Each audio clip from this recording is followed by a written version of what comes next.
ఎన్ని కష్టాలు వచ్చినా, ఎన్ని కన్నీళ్లు వచ్చినా, ఎన్ని ఇరుకులు వచ్చినా, ఇబ్బందులు వచ్చినా తట్టుకుని నిలబడి రాతి గుండెలాగా మారాలి. ఇంతకంటే ఏమైనా చేయగలవా అని అడగగలగాల కష్టం ముందు నిలబడి. అంతే కదా, ఇంతేనా, ఇంకేమైనా చేయగలవా, ఇంతకంటే నలిపేయగలవా, ఇంతకంటే చంపేయగలవా, ఇంతకంటేనా, ఇంకేంటి అని అడగగలగాలి. అలాంటి స్థాయి సామర్థ్యం ఎప్పుడైతే నీకు వచ్చిందో కష్టం వీక్ అయిపోద్ది. కష్టం ఏమైపోద్ది, వీక్ అయిపోద్ది. అందుకే ఏమన్నారు, రాటు దేలడం అన్నారు. చూడండి, చాలా మంది చేతులు కాయలు కాసేసి ఉంటాయి. అంతేనా, మీరు ఎప్పుడైనా కత్తులు చేసేవాళ్ళు, పొడవలు చేసేవాళ్ళు, పారలో గుణపాలు చేసేవాళ్ళు ఉంటారు కదా, పని చేసేవాళ్ళు నిత్యం మంట దగ్గర చేస్తారు పని. దాని మీద దెబ్బ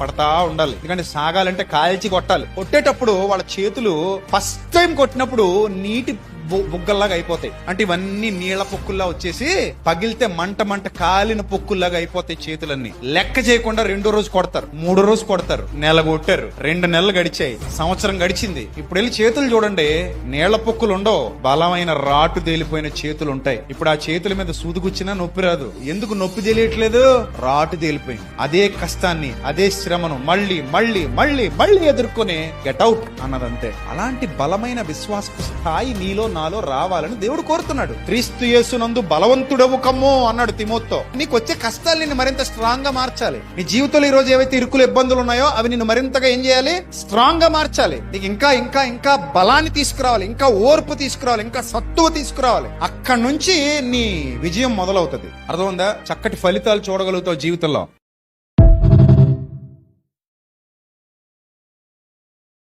Download ShareChat.